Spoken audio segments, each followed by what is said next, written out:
Okey, piramid cirinya dia ada 5 permukaan yang rata. Okey, ini permukaan rata bagi piramid.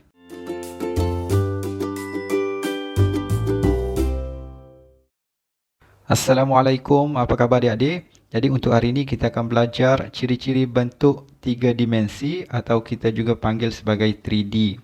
Okey, untuk bentuk 3D, untuk hari ini kita akan belajar 6 jenis. Yang pertama kita ada kubus, yang kedua kuboid, yang ketiga piramid, yang keempat kon, yang kelima silinder dan yang keenam sfera. So kita lihat satu-satu apakah bentuknya dan ciri-ciri bagi bentuk tersebut. Okey, yang pertama adalah kubus. Okey, kubus, ciri yang pertama dia ada 6 permukaan rata. Ini adalah permukaan rata. Jadi ini kita sebut sebagai permukaan rata. Dia ada 6 dan yang kedua, ciri yang kedua ada 12 sisi.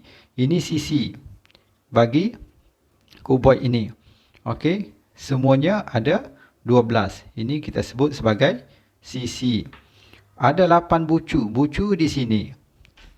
Ini kita sebut sebagai bucu. Dan semua permukaan adalah sama besar. Kerana apa? Kerana panjang dan lebarnya adalah sama. Ini adalah sama-sama. So, setiap permukaan dia di atas, di bawah, di tepi adalah sama. Kubus juga dikenali dengan nama cube. Ini contoh cube. Okey. Adik-adik kita lihat pula bentuk yang kedua yang disebut sebagai kuboid. Jadi kuboid, ciri yang pertama, ia juga mempunyai 6 permukaan yang rata. Ini permukaan bagi kuboid. 6 permukaan yang rata. Ini permukaan.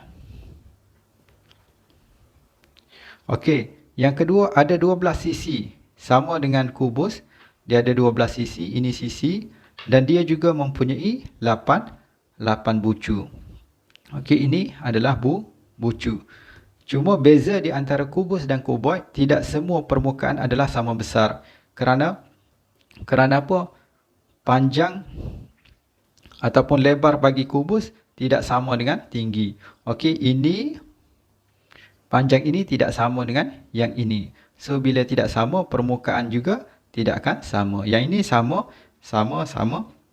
Tapi di sini tidak sama. So, permukaan ini tidak sama dengan permukaan ini. Okey, bila bentuk sebegini, kita sebut sebagai kuboid. Okey, kita lihat bentuk yang ketiga. Yang ketiga kita sebut sebagai piramid. Okey, piramid cirinya, dia ada 5 permukaan yang rata. Okey, ini permukaan rata bagi piramid. Permukaan rata. Okey, dia ada 8 sisi. Ini sisi bagi piramid dan dia ada 5 bucu. Ini bucu bagi piramid. Semuanya ada 5. Okey, ini bucu. Okey, kita lihat contoh yang keempat, kon. Kon mempunyai satu permukaan yang rata, yang ini di bahagian bawah. Bawah ini kita sebut permukaan rata. Okey, dan ada satu bucu. Bucu di sini satu saja, bucu.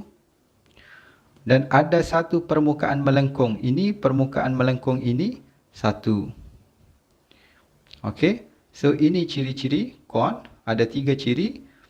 Okey, kita lihat bentuk yang kelima, silinder. Silinder, dia ada 2 permukaan rata di bahagian bawah ini dan di bahagian atas.